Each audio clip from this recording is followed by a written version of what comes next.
Press वार्ता में मंच पर हमारे साथ उपस्थित पार्टी के सह मीडिया प्रभारी अशोक पराइक जी एवं उपस्थित प्रेस के मित्रों, इस प्रेस वार्ता में आपका स्वागत है। आज कुछ आपके बीच में विषय की चर्चा के लिए आप सबों को हम लोगों ने बुलाया है। ऐसे तो विकास के लिए, प्रगति के लिए, बेहतर शासन के लिए पदस्थापना, तबादला करना राज्य सरकार के अधिकार क्षेत्र में आता है। राज्य सरकार तबादला, पदस्थापन कर सकती है, लेकिन अपनी कृत मानसिकता के पूर्ति के लिए, नियम विरुद्ध कार्य कराने के लिए, भ्रष्टाचार के लिए जिस तरह से अधिकारियों को इस्तेमाल करना, उन्हें तबादला, पदस्थापन करना, यह जो है घातक मानसिकता का परिचायक है।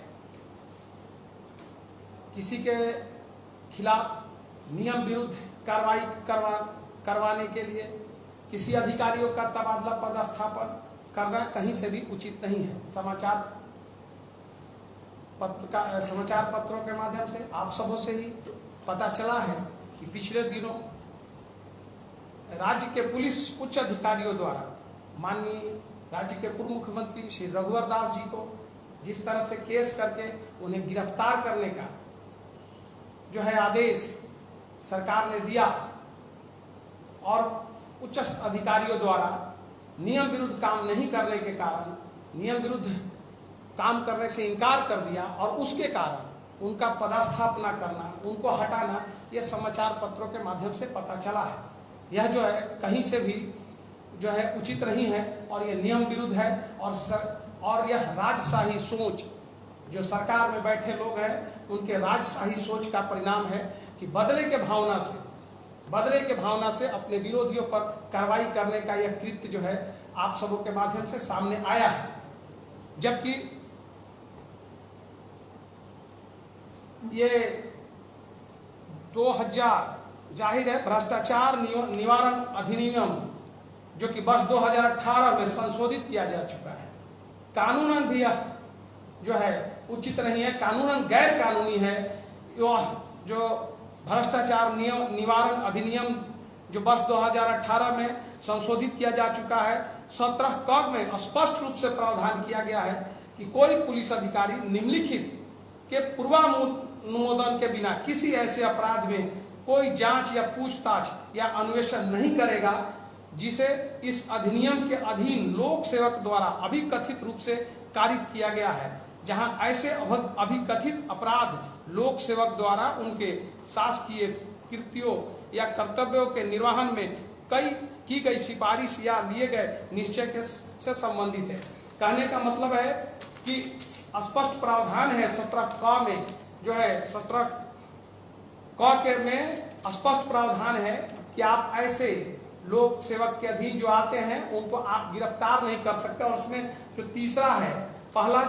तीसरा जो लिखा हुआ है ग का, राज्य सरकार से संबंधित ख है, क जो है केंद्र सरकार से संबंधित है, तो क को नहीं, मैं ख को पढ़ रहा हूं। ऐसे व्यक्ति की दशा में वह अपराध अभिकथित रूप से किया गया हो, उसके पद से हटाने के जो सक्षम पदाधिकारी है, उसको हटाने में जो सक्षम अधिकारी है, उनके अनुमति के बिना उन पर जो है उनसे पूछताछ नहीं हो सकती, उनकी गिरफ्तारी नहीं हो सकती। और उस समय अगर राज्य के पूर्व मुख्यमंत्री रघुवर दास जी के उस समय अगर कोई अपराध हुआ है तो उसके लिए सक्षम अधिकारी मुख्यमंत्री और मंत्री को हटाने के लिए राज्यपाल होते हैं, माननीय राज्यपाल होते हैं। तो राज्यपाल से उनको परमिशन लेना होगा, उनसे पूछताछ के लिए, उनके गिरफ्तारी के लिए। और उनसे बिना परमिशन लिए, उनसे बिना जो है आदेश लिए बिना माननीय मुख्यमंत्री, पूर्व मुख्यमंत्री रघुवर दास जी को बदले की भावना से कार्रवाई करने के लिए अधिकारियों को जो है कहा गया। और अधिकारी जो इस कार्य को उनके करने से नियम विरुद्ध कार्य नहीं करने में जो उनका साथ दिया, नहीं किया, कि यह नियम विरुद्ध है, इसको नहीं करेंगे, और उसके कारण उनका तबादला किया गया, यह कहीं से उचित नहीं है। और मैं ऐसे अधिकारियों को भी धन्यवाद देता हूं जिन्होंने आज इस प्रेस कॉन्फ्रेंस के माध्यम से कि उन्होंने नियम विरुद्ध कार्य करने से मना किया है कि नियमानुसार जो है कार्य होगा, नियम विरुद्ध कार्य नहीं होगा। तो ऐसे अधिकारी को भी धन्यवाद है। लेकिन यह सरकार जो है जिस तरह से बदले की भावना से पूर्व मुख्यमंत्री पर जो है कुछ प्रयास किया है, उसकी जितनी निंदा की जाए कम है। और उपरोक्त प्रावधान के अतिरिक्त राज्य सरकार द्वारा निर्गत किए गए संकल्प 1623 दिनांक 7/8/2015 के कंडिका 20, 21 और 22 के प्रावधानों को अक्षरशः पालन किए बगैर, जो हमने कहा अक्षरशः पालन किए बगैर निवारण अधिनियम उपरोक्त 17 का जो है उसका पालन किए बगैर माननीय रघुवर दास जी के विरुद्ध कार्रवाई नहीं की जा सकती है। और जहां तक अन्य मामलों जिसकी चर्चा की जा रही है के संबंध में एक जनप्रतिनिधि अथवा मुख्यमंत्री के रूप में माननीय रघुवर दास जी के कोई व्यक्तिगत आदेश नहीं दिया है। सारे कैबिनेट और राज्य सरकार के उच्च स्तर अधिकारियों के स्तर पर निर्णय हुए हैं। माननीय श्री रघुवर दास जी के विरुद्ध लगाए गए आरोप बालू से तेल निकालने के बराबर है। यह सच है कि रघुवर दास जी एक शांत और विचारवान प्रवृत्ति के परिचय दिया है। अपने ऊपर लगाए गए आरोपों के संबंध में प्रेस के समक्ष आकर नाहक वक्तव्य भी नहीं दिया उन्होंने, परंतु मामले में नीतियों के आधार पर सब कुछ स्पष्ट तौर पर समझा जा सकता है कि राज्य सरकार उच्च अधिकारियों ने यदि गलत कार्रवाई करने से मना किया है, वो अगर किसी राज्य के मुखिया सुपारी किलर की भूमिका निभाने लगेंगे तो यह न राज्य सरकार के लिए अच्छा है और न ही राजनेताओं के भविष्य के लिए उचित है। यह जो विषय था यह संवैधानिक भी था और राजनीतिक भी था, दोनों विषय थे। राजनीतिक रूप से पूर्व मुख्यमंत्री रघुवर दास जी को जिस तरह से प्रताड़ित करने के लिए, अपमानित करने के लिए उन्हें गिरफ्तारी कराने की जो प्रयास किया है, गिरफ्तार कराने का जो प्रयास कर रहे हैं, राजनीतिक रूप से और संवैधानिक रूप से भी दोनों तरह से अनुचित है। और इतना ही आज आप सबों के समक्ष कहना था कि यह नियम विरुद्ध भी है और राजनीतिक रूप से भी यह अस्वीकार है। तो मैं इतना ही आप लोगों के बीच में ये विषय को रखने के लिए आज हमने कहा है। और ये राज्य सरकार का जो ये प्रयास है कहीं से भी उचित नहीं है। तो आज आप सबों के बीच में इतना ही कहना था। और दूसरा एक विषय और है, कल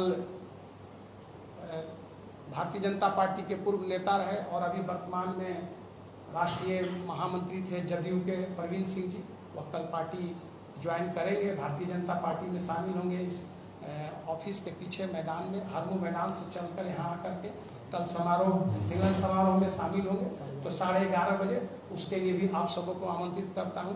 तो यही इस विषय के लिए आप सबों को आमंत्रित किया था। बहुत बहुत धन्यवाद।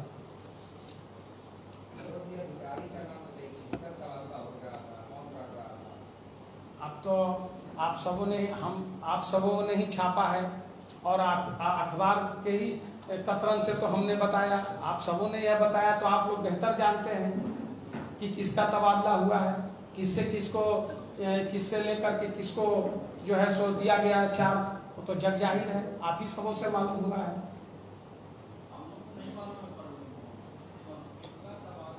अधिकार आप अखबार, हमने तो कहा कि आप सबों से ही मालूम हुआ है और अखबार में छपा हुआ है। राजनीतिक पार्टियों को इतना गुरेज क्यों रहता अधिकारियों का नाम लेने से? नहीं, राजनीतिक पार्टियों को कोई गुरेज नहीं रहता है। जहाँ जरूरत पड़ता है तहाँ तो रोज जो है हम लोग नाम ले रहे हैं।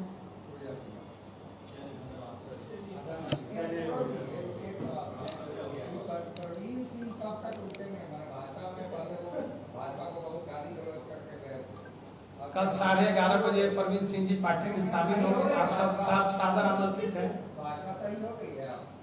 कल सब आप लोग सादर आमंत्रित हैं। चलिए, बहुत बहुत धन्यवाद।